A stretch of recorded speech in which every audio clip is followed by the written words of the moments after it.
The next speaker, Angela, is in the audience, and thank you for coming. She just had if I don't mind saying, just come back from a small eye operation, but thank you very much. And we have our stand-in, Angela Mark II. You might have... Alison Sheridan's kindly is going to step in and give the talk, but I think, Ange, you said you'd be taking questions, if that's okay. So the floor is yours, Alison. Thank you very much. Don't ask me, ask her.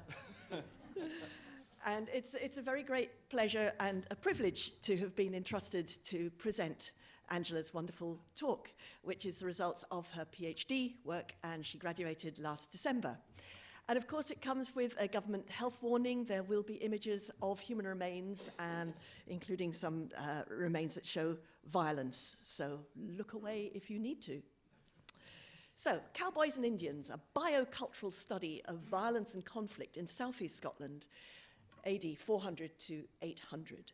And of course, this was a period where in documentary history, it was a time of great political change. It was the attempt of the Northumbrian Angles to take over southeast Scotland, and there are records and descriptions and claims of a lot of violence.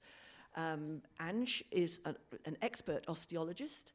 She spent a long time in the Human Remains Store at National Museum Scotland and has applied her expertise to a large body, excuse the pun, of evidence here. So, Angela's research hypotheses were that actually violence was concentrated in specific locations, particularly frontier areas. Actually, the Anglian takeover of southeast Scotland was largely peaceful, and if you look at the archaeology, you can see confirmation of this.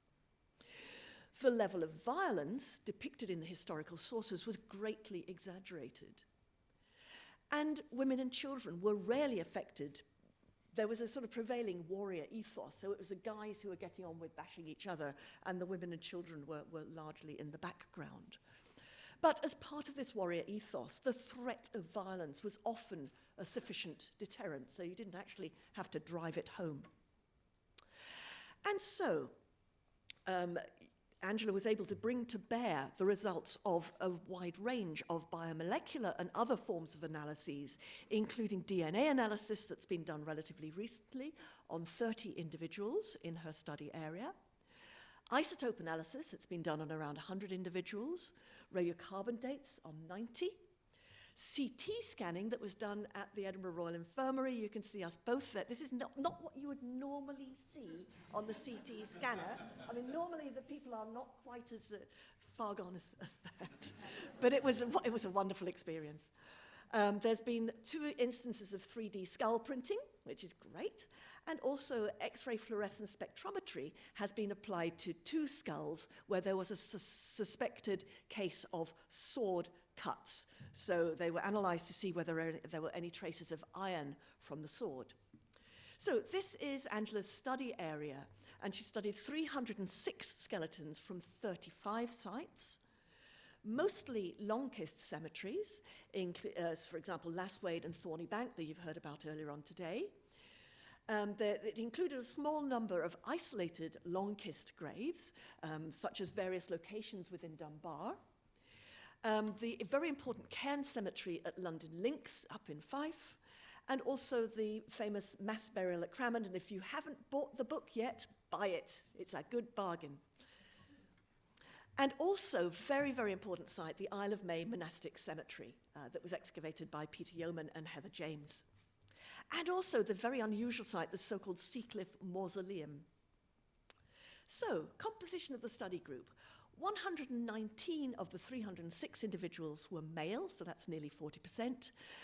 68 were female. In 67 cases, it wasn't possible to tell whether they were male or female. And there were 30 examples of non-adults. And I'm sure Ange won't thank me for pointing out, as she did too, that the person in that's Ange. There you go. Hey! And the innocence of cranial trauma, 27 skeletons from 10 sites showed evidence for cranial trauma of various kinds. If you look at the so-called crude prevalence rate, so out of all of the 306 individuals, 6.82% have cranial trauma. However, not all of those 306 individuals had skulls remaining. So if you look at the true prevalence rate, it's actually slightly higher, 27 individuals out of 232 skulls. Okay? And mostly male adults, so 85%, that's a huge amount, and relatively few female adults have examples of this, and one child has cranial trauma. Interestingly, it's the right side of the head that is the most common location. So this raises all sorts of questions about, were people being struck from the back? Were people left-handed? Whatever. Now, and there's various kinds of traumatic injuries that Ange was able to spot. Some were done before somebody died, and they had survived from that. A lot are perimortem, so essentially they died of the blow at the time. And Ange is able to distinguish between blunt force trauma. So that's something, if you're beating somebody with a club or a mace, a blunt thing, that's what you get. Sharp force trauma could be from a sword, could be from an axe. Projectile or penetrating trauma, that's when you get an arrow or a crossbow bolt or a spear being thrust or thrown into you.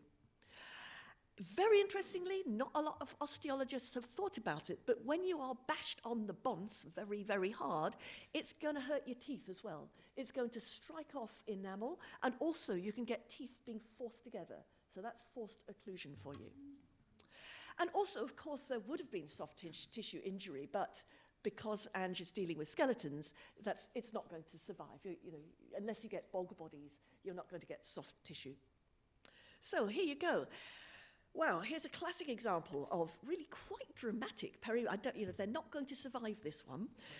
So an adult male from Dunbar, in the prime of it, cut down in the prime of his life. Fatal sharp force injury has actually cut the skull in two. Not nice, Braveheart type stuff, done with a sword or an axe. This skull is one of many 19th century discoveries. So in the collections of National Museum Scotland, an awful lot of the human remains were found in the 19th century. And people did all sorts of things to those skulls. Sometimes they would coat them with stuff that they called mucilage, which is kind of animal glue or fish glue to preserve the skulls. And that can and has in the past caused havoc with radiocarbon dating. What somebody did in the past was to glue it. They thought, oh, look, here's a loose bit of skull. Let's just glue it on. And unfortunately, they glued it on in the wrong place.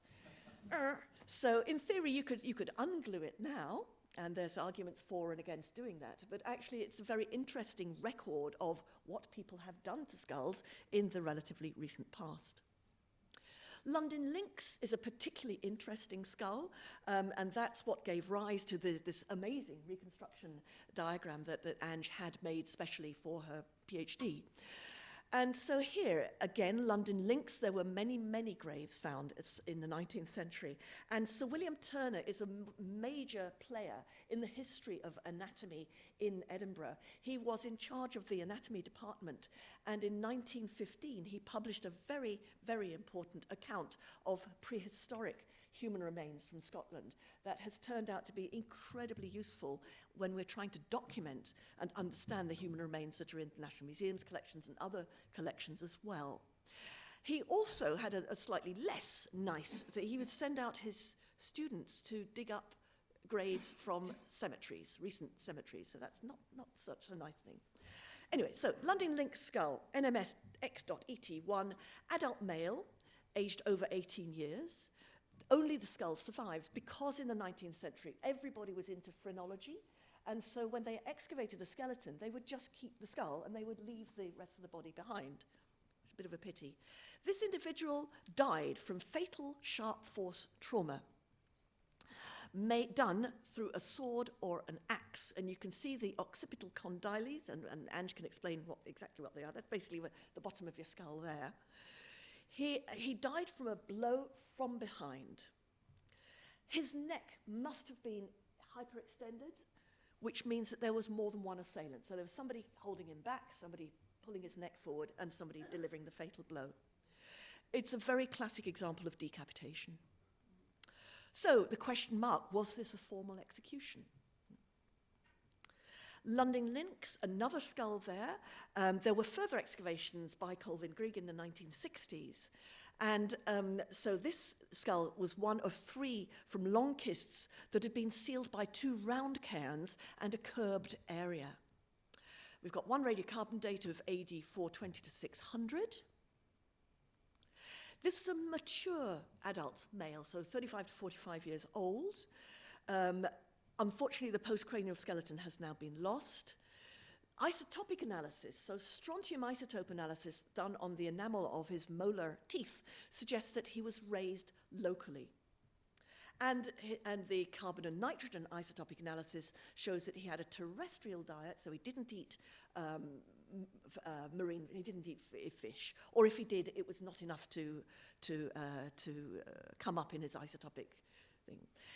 Now, that funny little thing where you see the arrow is, this sort of diddly little spindly bone bit that comes from the bottom of his skull, that's a sign of so-called eagle syndrome, which led to difficulty in breathing, faintness, even cardiac arrest. So this would have been a kind of a weak individual, or he had difficulties, and he had even more difficulties because he had chronic dental abscess, which actually destroyed the bone around the tooth. Horrible stuff. And tragically for him, there's evidence of multiple serious blows to the back of his head. You can see them coloured in here. Again, done with a sword or an axe. Again, he'd been attacked from behind. And any one of these 3 blows would have killed him. So it is a case of sort of frenzied attack, overkill, which unfortunately wasn't even spotted in the first or the second skeletal osteological report, which kind of makes you wonder, but hey, whatever. But we've got Ange now, so hooray. The Cramond mass burial, absolutely fascinating in Cramond Roman fort.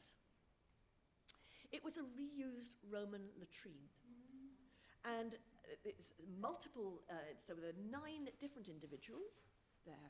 And originally they were thought to be medieval victims of plague. It's not the kind of burial that you would expect to get from the sort of just around the middle of the 1st millennium AD. So it's a non-normative burial. 6th or 7th century in date, they've been radiocarbon dated. And the coloured in is that shows you the individuals there.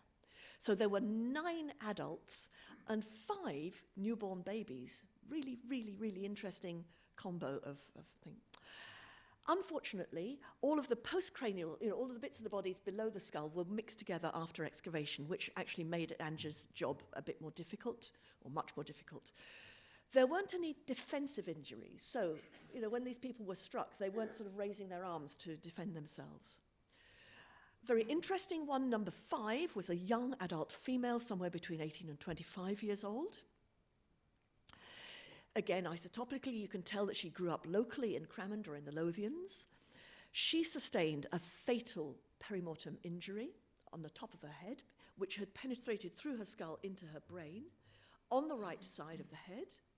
And when that happened, her molar was chipped, so the enamel was chipped off. Horrible, horrible. And it may well be that this was done by being hit with the butt end, the other end of a spear. And this rather evocative reconstruction drawing was done by Alan Braby in his inimitable style, and Hayley Fisher did the facial reconstruction. And this, of course, is what you find on your programme here. Now, the neonates, the newborn babies at Cramond, how very fascinating they are. There's no contextual information about where precisely they were found. And in fact, they might not be contemporary at all with the adults. These could be Roman victims of infanticide. And if you like, they're crying out to say, please radiocarbon date us, because we have another story to tell you, perhaps. Again, this poor little baby here died from a fatal blunt force trauma to the right side of the skull. You can see the little roundel that came out that was then subsequently glued back by a previous osteologist. Very similar to the injury exhibited by the adult lady that we saw.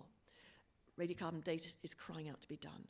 But this says significantly, why were these babies found with the adults in the latrine? Moving on rapidly to the Isle of May, the site that was excavated by Pete Yeoman and Heather James. It was fantastic. It's a Pictish monastery. You can go out there. It's also obviously a nature reserve, but you can go and visit at certain times of the year. And there's a very important early Christian cemetery there with its origins in the 5th or the 6th centuries AD. And it was excavated in the 1990s. It was rumoured to be a healing place, so people would go there to be healed. So skull 859 was an older adult male, so he was at least 45 years. So he would have been really very old in terms of first millennium society. He came from a long kist and has been radiocarbon dated. You see the date there, 655 to 773. And he had survived a sharp force injury, which would have left him visually impaired. But then he was attacked from behind with a sword or an axe. He also, so the ante-mortem, so long before he died, he was hit with a sword or an axe. He then developed prostate cancer, which showed up on his bones. And he wasn't a local, so the isotope analysis suggests that maybe he came from the Northern Isles or the Western Isles of Scotland. So here could be somebody who came to the Isle of May to be cured, and clearly wasn't cured because he ended up there. Skull 959 is another prime adult male, younger than the other one, so 25 to 35 years old. He had succumbed from 2 fatal sharp force injuries. And again, his skull cut in 2 from the front to the back.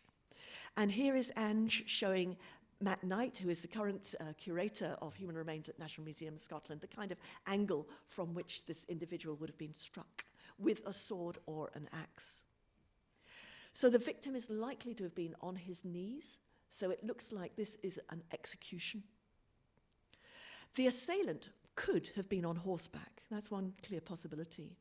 And again, very interestingly, the isotope analysis shows he didn't originate on the Isle of May. He wasn't a local. But was he murdered on the island? Or was he murdered somewhere else and brought in as a dead body to the island? And if that's the case, then who brought this person to the island and why? So there's all of these wonderful questions that are raised through very, very careful osteological, isotopic, and radiocarbon analysis of these individuals. The cat stain, we've heard about it before. Anybody who's taxiing along the runway at Edinburgh Airport, halfway along on the right-hand side, watch out, because it's a tiny little low stone, but you can see it. And it's my good luck talisman whenever I'm taking off here. It's a Longkiss cemetery that probably reused a prehistoric standing stone, but put an inscription on the stone. It was excavated in the 1860s and also in the 1970s, and my dear colleague Trevor Cowie did the 1970s excavation associated with an early Christian tombstone, and the dates that have come out to late 5th, early 6th century. And one of the 1860s individuals whose remains came into National Museum Scotland has been confirmed by Ange's analysis. So this particular one from the 19th century find is adult male, 25 to 35, who died from one fatal sharp force blow with, again, a sword or an axe. So if you look at where the violence was taking place, it's very, very interesting. So the cat stain, 1 out of the 13 individuals there. Cramond, 5 out of the 9 people. London Links, about half of them. And then from the 1960s, just 1 of them. On the Isle of May, 3 out of 55 individuals. And Dunbar, 4 out of the 7. But interestingly, these are all in the boundary areas. Okay.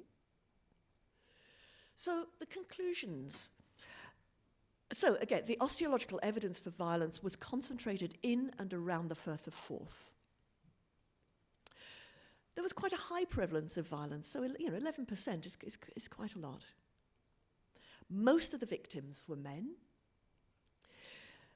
but the Anglian takeover of South East Scotland wasn't excessively violent, because if it had been, you would have expected a far higher proportion of violence elsewhere, not just around the Firth of Forth. So formalized fighting may have been less common than surprise attacks, ambushes, massacres, raids, and occasional seizures. Yeah?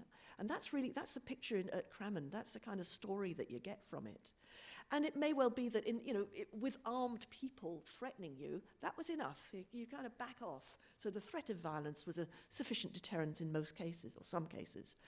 But actually what it really goes to show, Anja's wonderful, superb work that gives us the benefit of 30 years of professional expert osteology, is that there is a wealth of untapped information in museum collections, and National Museums Scotland are incredibly lucky to have been able to hire Ange for the next few months to go through the human remains collection and do her wonder with all of the others in addition to what she's already done. And it also underlines how important it is to have a multidisciplinary approach, because you get a much fuller, richer, more nuanced picture when you apply a whole range of scientific techniques. And therefore, this is a good justification for why human remains, by and large, not all of them, but by and large, should be in museums, because it's a way of respecting the dead by trying to find out as much as possible about how they lived their lives and what happened to them. And big thank you from Ange to all of these people. And when it comes to question time, that's your gal, Nummy.